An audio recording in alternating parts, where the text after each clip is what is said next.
तीच दिल्ली जिने अण्णा हजारेंच्या आंदोलनाला उचलून धरलं होतं, त्याच दिल्लीत मुख्यमंत्र्यांवर हल्ला करणं किती कॉमन झाले। 11 वर्षापूर्वी आपचे नेते अरविंद केजरीवाल यांच्यावर झालेला हल्ला आणि आज दिल्लीच्या मुख्यमंत्री रेखा गुप्ता यांच्यावर जनता दरबार सारख्या कार्यक्रमात झालेला हल्ला काय आहे, हा संपूर्ण विषय समजून घेऊया आजच्या भागात। नमस्कार मित्रांनो, मी दिनेश आणि तुम्ही पाहताय आपलं YouTube चॅनल महाराष्ट्र कट्टा।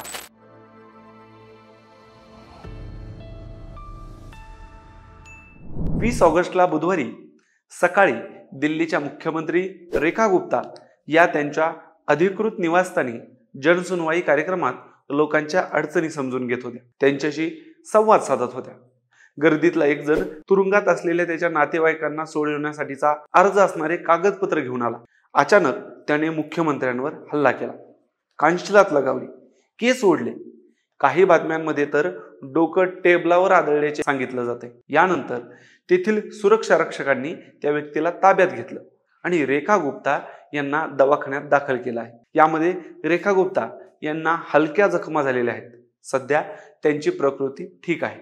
हल्ला केलेल्या आरोपीचे नाव राजेशभाई खिमजीभाई सकारिया असून तो गुजरात मधल्या राजकोटचा रहिवासी असल्याचे सांगितलं जाते। त्याचा नेमका हेतू काय होता, कोणत्या राजकीय पक्षाशी तर त्याचा संबंध नव्हता ना, याचा तपासही पोलीस करत आहे। आम आदमी पक्षाचे नेते अरविंद केजरीवाल यांनी घटनेवर प्रतिक्रिया देताना लोकशाहीमध्ये मतभेद आणि विरोध होऊ शकतात, पण हिंसेसाठी जागा नाही असं मत मांडलं आहे।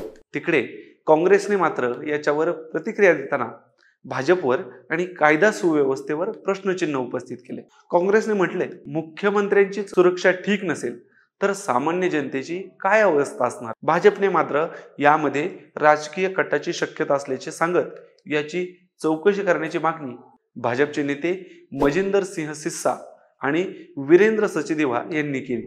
मित्रांनो, 11 वर्षापूर्वी अशीच एक कानशिलात एका प्रचार कार्यक्रमात अरविंद केजरीवाल यांना बसली होती। तो एक रिक्षावाला होता। केजरीवालांना हार घालण्याचा आवाहन ह्या व्यक्तीने थेट त्यांच्या कानशिलात लगावली होती। आपच्या कार्यकर्त्यांनी त्याला चांगला चोप दिला असला तरी स्वतः केजरीवाल त्या व्यक्तीच्या घरी जाऊन त्याची भेट घेत होते। म्हणजेच काय तर दिल्लीमध्ये मुख्यमंत्र्यांवर हल्ला होणं खूप स्वाभाविक बनलं आहे। त्यामुळे त्यांच्या सुरक्षेचा प्रश्न आता ऐरणीवर आलाय। शेवटी लोकप्रतिनिधी म्हटलं तर त्याला लोकांमध्ये जाणं, लोकांशी संवाद साधणं अपरिहार्य आहे। पण अशा घटनेमुळे संविधानिक पदावर असणाऱ्या व्यक्तीच्या सुरक्षेचा विषय पुन्हा चर्चेत आला आहे। मित्रांनो, या घटनेवर तुमच्या काही प्रतिक्रिया असतील तर कमेंटमध्ये नक्की सांगा आणि अशाच राजकीय घडामोडींसाठी आपल्या महाराष्ट्र कट्टा या YouTube चॅनलला सबस्क्राईब करायला विसरू नका। धन्यवाद।